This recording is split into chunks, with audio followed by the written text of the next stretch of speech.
বৃহস্পতিবাৰে বঙাইগাঁও জিলাৰ বৈজামাৰীত সংঘটিত হয় এক ভয়ংকৰ ঘটনা। উচ্চ ক্ষমতাসম্পন্ন বিদ্যুৎ পৰিবাহী তাঁৰত লাগি ডাম্পাৰ এখন বিদ্যুৎস্পৃষ্ট হোৱাত এজন লোক থিতাতে নিহত হোৱাৰ উপৰিও আন এজন গুৰুতৰভাৱে অগ্নিদগ্ধ হয়। জানিব পৰা মতে বৈজামাৰীৰ নিৰ্মীয়মান ৰেলপথৰ মাটি কঢ়িয়া কামত ব্যৱহৃত ডাম্পাৰখন কামলৈ ওলাই যোৱাৰ সময়তে সংঘটিত হয় উক্ত দুৰ্ঘটনা।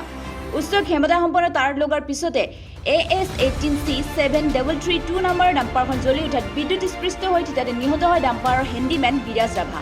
আনহাতে দুৰ্ঘটনাটোত অগ্নিদগ্ধ হয় ডাম্পাৰৰ চালক জ্যোতিষ ৰাভা। গোৱালপাৰা জিলাৰ দুধনৈ নৱগ্ৰামত ঘৰ আছিল দুয়োৰে। গুৰুতৰভাৱে অগ্নিদগ্ধ হোৱা চালক জ্যোতিষ ৰাভাক সংকটজনক অৱস্থাত বঙাইগাঁৱলৈ প্ৰেৰণ কৰা হয়। ঘন কুঁৱলীৰ বাবেই ওপৰত বিদ্যুতৰ তাঁৰ দৃষ্টিগোচৰ নোহোৱাৰ ফলতে দুৰ্ঘটনাটি সংঘটিত হোৱা বুলি সন্দেহ কৰা হৈছে।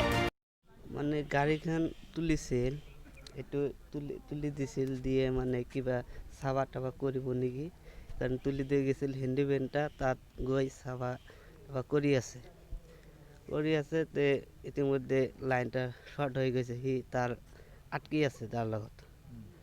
তারপরে ড্রাইভারটা দৌড়ি যায় মানে কিটা নমাই দেওয়ার কারণে হিও আটকে গেল তাত আটকে গই দুইজনে একদম এজন মরি গেল, এজন আদা মারা হয়ে গেছে। কোনে মরিলে? হ্যান্ডিম্যানটা, ড্রাইভারটা আদা মারা হয়ে আছে। ড্রাইভারটার নাম তো জানা নাকি? সিহঁতৰ নাম আমি নাজানো, সিহঁতে গাড়ী চলা কিহৰ কাম চলি আছিল ইয়াতে? ৰেলৰে। Bureau report Kamrupa news.